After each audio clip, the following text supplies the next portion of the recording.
Hi, welcome to Race Sensation. I'm your host, Dan, and in this episode, we are going to be looking at issue 48 of the Paperback Fanatic. Join me, won't you?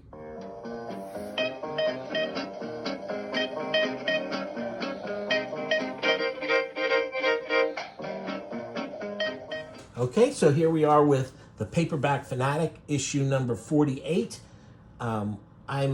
I haven't had a chance to read this issue yet. I just got it, but I wanted to talk about it a little bit because I'd like the Paperback Fanatic to become really popular, and Justin Marriott, the editor publisher of this, would makes a lot more issues of this magazine. I really like it. I first became aware of it many years ago when it was, I think, issue 17 or 18 was the first issue I found. I guess issue 20 or 21 had come out. I read about it somewhere, and I ordered all the ones that were still available. All the earlier ones, it was offset print back in the early days, and it would oftentimes get sold out and then be hard to find used copies.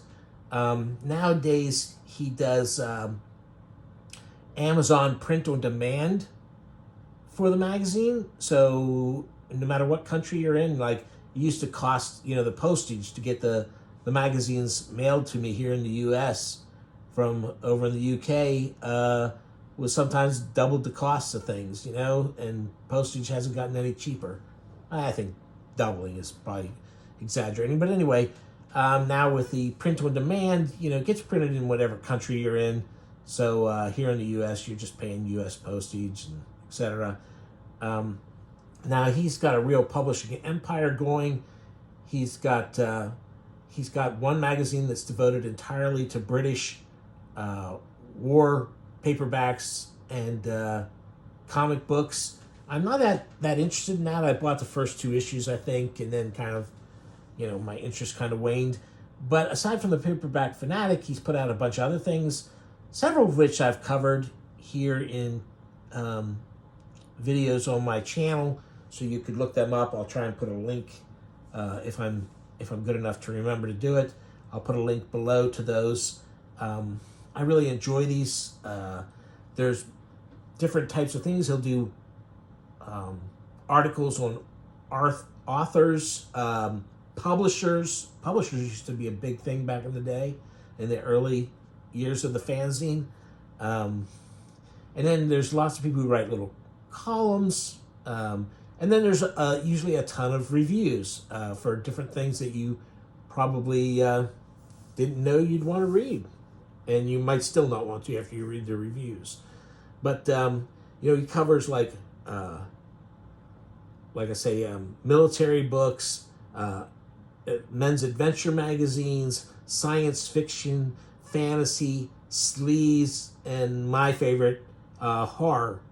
And so, like I said, I haven't read this yet. I did flip through it real quick. I'll just give you a look. He's changed around the formatting of the magazine a lot. It used to be more like a digest size, and then went to magazine size, and there's been a couple standalone magazines, not Paperback Fanatic issues that he's put out, covering like fantasy and horror, and they've had different trim sizes. This seems to be the size he's sticking with for now, this magazine size here. And, print on demand color used to be so bad. It's still not as perfect as getting a really well done print in you can get in a book published, but this is good. God, this cover, I see this one everywhere. This was a real cool thing. This is about another fanzine, Biblio Curioso, which is a fanzine about weird authors, weird publishers, weird books, and incredibly strange kind of stuff. And that looks really interesting. After seeing this, I think I'm going to try and track down a couple issues of that. Of Horowitz Confidential, so another author one, and you see all these sidebars and things like that. Here's Men's Adventure Quarterly, which is the Bob Dice's magazine, and gosh, I forget the other guy's name. Dang it. The Men's Adventure Quarterly, which has also gone to print on demand through Amazon. A great look at the Men's Adventure magazines. You should check that out too. This is Cryptology. Is about to start coming out. I thought it wasn't out yet. This is a new fanzine coming out of horror comics and magazines and books and what have you.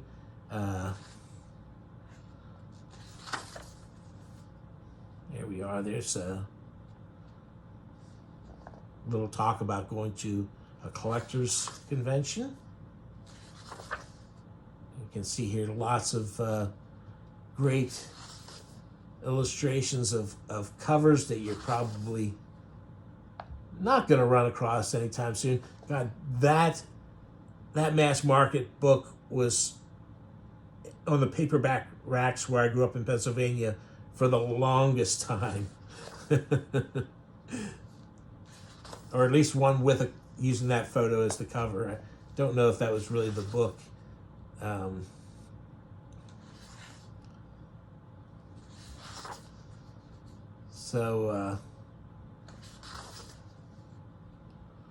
Like I said, the big thing about this this magazine, it's going to make you want to go spend money. Here's a fun one. They compare these two paperbacks that came out very close to the same time. Progeny of the Adder and the Night Stalker. And Progeny of the Adder came out before the Night Stalker, and I remember for a while people were writing all these things on the internet saying like the Night Stalker just ripped off Progeny of the Adder, and here they discusses the two. I've read the two books. They don't feel like the same books when you're reading them, but you can see the similarities. He discusses it. He thinks that it's overstated. He also talks about some of the other books written by the two fellows. A very interesting article. And here's a column about Westerns.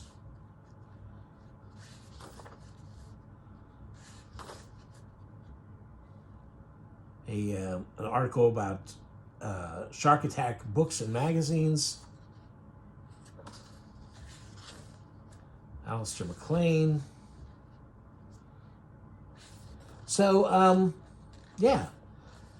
So I said I wasn't going to talk very long. I think you get the point. I would hope that if you're interested in my channel here, you might also... and here's an A through Z of children's horror. So, horror books written for kids. So, maybe this will jog some memories for some of you horror fans out there. I know I'm not familiar. I read a lot of horror stuff, but when the horror boom was going, I was already a teen, so I wasn't reading the ones that I thought might be being sold to kids. I was already reading the most adult things I could lay my hands on.